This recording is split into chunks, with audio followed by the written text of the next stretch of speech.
Curb Your Enthusiasm, my favorite show of all time, ended last week with its season finale, series finale, and it made me very sad. Not just because the show is over and there's never going to be another episode of Curb, but also because I never have made a video about Curb on this channel or on the main channel, which sucks and is stupid, and I don't know how that happened. But today we're going to do something a little bit different. As you can tell already, I have no script for this video. I have no real even talking points. I just want to discuss the last season of Curb Your Enthusiasm and why this show was so special to me. This video will contain spoilers and will be a lot less organized than normal, as you can probably already see, so I understand if the majority of people click away right now, but I really don't care how many views this video gets. I just want to talk about the show. So season 12, they're setting up that it's the finale the entire time by talking about the Seinfeld finale, which infamously went terribly. It had bad reviews, and Larry came back just specifically for that episode after not being on the show the last 2 years leading up to that. So there was a lot of that going into this last season of Curb. First, a stranger mentions to Larry how the Seinfeld finale was messed up. Then Cheryl mentions something about it. And then on the last episode, Leon really lays it on thick. He starts watching Seinfeld and has a lot of comments about it, and even mentions that he fucked up the finale. It's also hilarious that they made Leon never watch an episode of Seinfeld this entire Curb experience and just had him as a random person who's friends with Larry and doesn't even recognize like why he is famous or how he got all this money. He's just living in his house, lamping with him just like a regular friend. Richard Lewis dying in real life, the episode after talking about their will was just brutal. It made season 12 felt like it lasted forever. There's so many emotions felt on and off the screen, just all blurred together. It was kind of confusing, honestly. Also, shout out to Richard Lewis for going to Ohio State. Go Bucks. It is funny watching the newer seasons because the cameras are so much nicer and the characters have all somehow gotten better looking even though they're getting older. But the core of the show has always remained the same, which is really good improv scenes where the actors know where they start and where the scene needs to finish, but everything else is made up in between there, which makes it sound like a real conversation. You'll see these shitty sitcoms and they'll have, these interactions where someone will say something funny and then the other person will just stand there with a blank face waiting for the laugh track, and then they deliver a perfect comeback, and then the other person also doesn't laugh, and it just cuts away or whatever.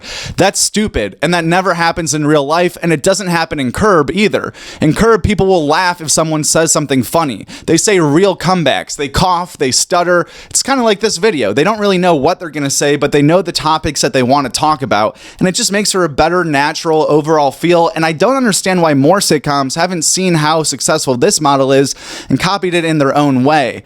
I also heard Jeff Garland say something cool on a podcast once talking about the actors, the guest actors that come onto Curb and try these improv scenes, and he said that the comedians that they hire always do so much better than the real actors because they're used to thinking on their feet and not really having a script, where the actors kind of freak out because they're actors, they're playing a character and they need to know what that character would say because they're not being themselves, they're memorizing lines. So I thought that was really cool, just knowing Larry's comedian background, obviously working very close with Jerry Seinfeld his whole life. The fact that he liked to utilize comedians on his show instead of actors because they actually perform better is really cool and relevant to this channel. I mean, Andrew Santino's been on Curb, Bobby Lee, I'm sure a bunch of other people I'm forgetting right now, but this is why I like to write scripts for videos so I could include every single comedian that's been in Curb, but I'm trying something new. It's free form. It's actually not new. This used to be how all the videos were. Then I kind of thought that they sucked because they did. So then I started being like, all right, if I'm going to be on camera, I need to say things.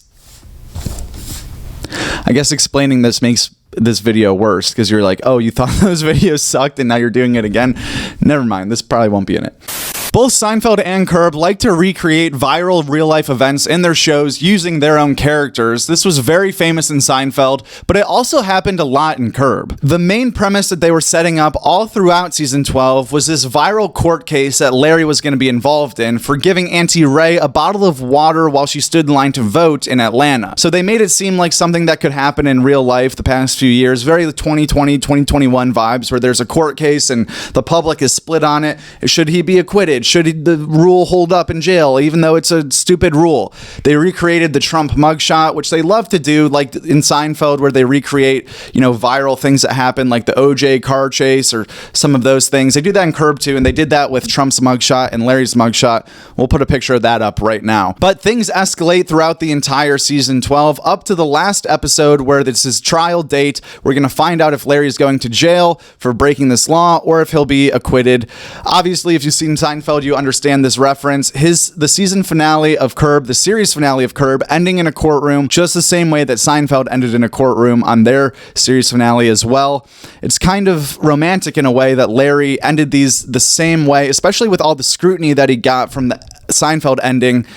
Doubling down and doing a similar thing with the Curb ending is just a cool Easter egg for all of us fans of both shows. It's also badass that Larry has heard this criticism his whole life. One of the greatest shows of all time, and you messed up the finale. It's like he's doubling down. Okay, this is where the spoilers are really going to come into play. Jerry Seinfeld is in the last episode as a guest appearance, and it almost made me cry. They're doing the same thing they did in the Seinfeld finale, calling all the character witnesses to the stand to testify against Larry as a way to kind of play a best of compilation of sorts from all the past seasons. Normally, I hate when TV shows have an episode of just past episode's best moments, kind of like the Office episode where they're getting bought out and Toby is going through with the auditor, and it's basically just like a highlight of all the Michael Scott funny situations. I'm not usually a fan of that, but for the season finale, the series finale, sorry, well, it was both, but for the series finale, I don't mind it as much. And I think Curb and Larry do it in a much more tasteful way where they don't make the whole episode just clips you've already seen. They work it in very subtly, and they still make it about the current situation that's evolving. Especially more in Curb, even more so than in the Seinfeld finale. I thought the Seinfeld finale was more of like a compilation with an ending. The Curb one, the character witnesses told all the funny stories, and you saw back a few of the highlights, like with Mocha Joe or with the Jewish woman who had to jump off the ski lift. I mean, there's a ton of them. They even go all the way back to when Larry had the water bottle in his pants, probably season 2 or something, and the daughter of whoever they were with comes in.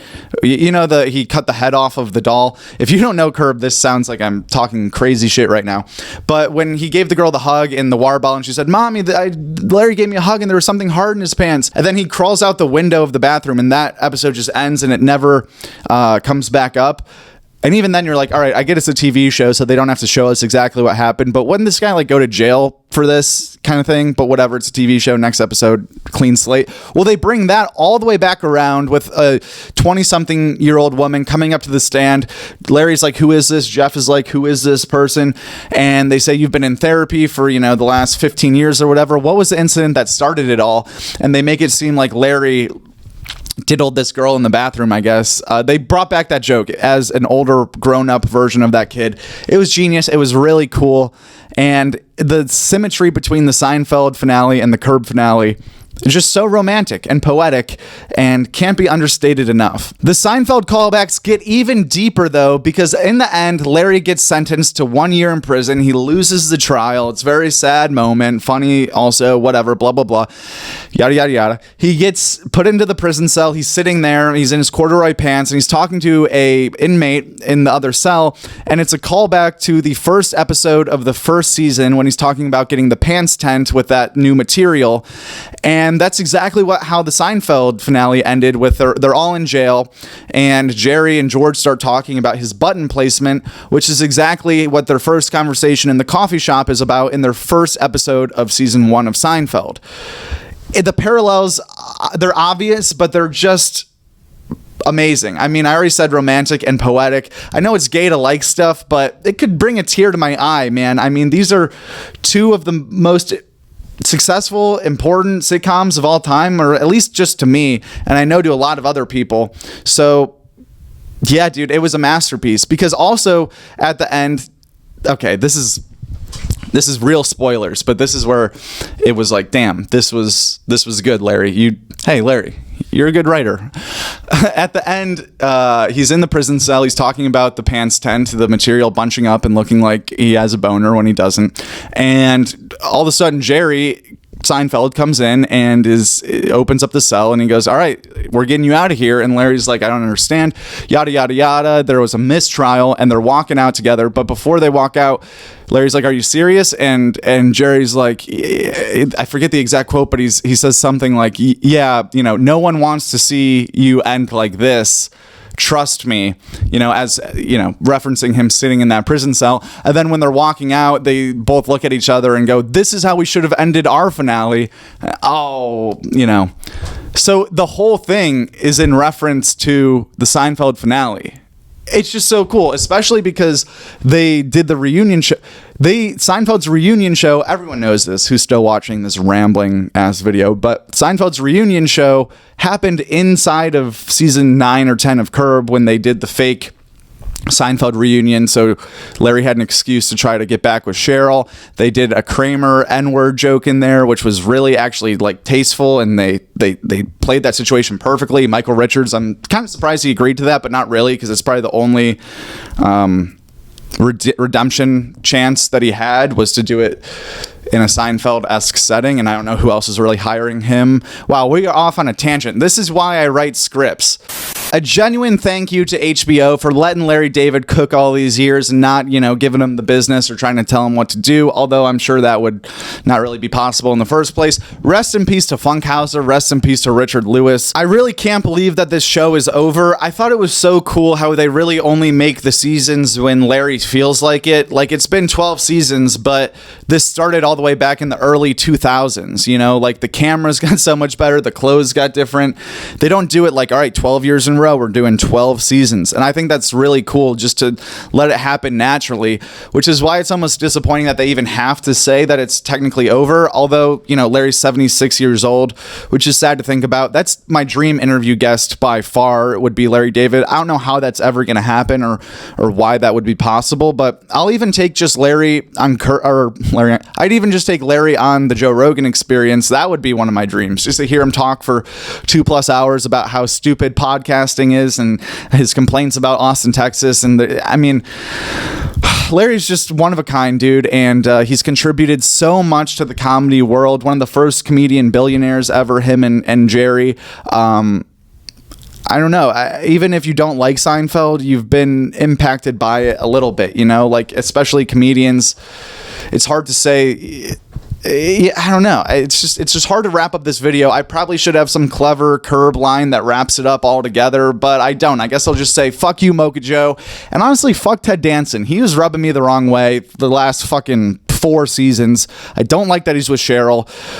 But whatever, Larry is always the butt of his own jokes, and as someone that's rooting for him, that's the fun thing about Curb, is that the person that you're actually rooting for and being like, he's got a good point about this, sometimes it's a little ridiculous. He's like, all right, Larry, that you're wrong about this, but most of the time you're on his side, and he's just getting screwed over, and he's just getting these series of unfortunate events. Then he doesn't win in the end.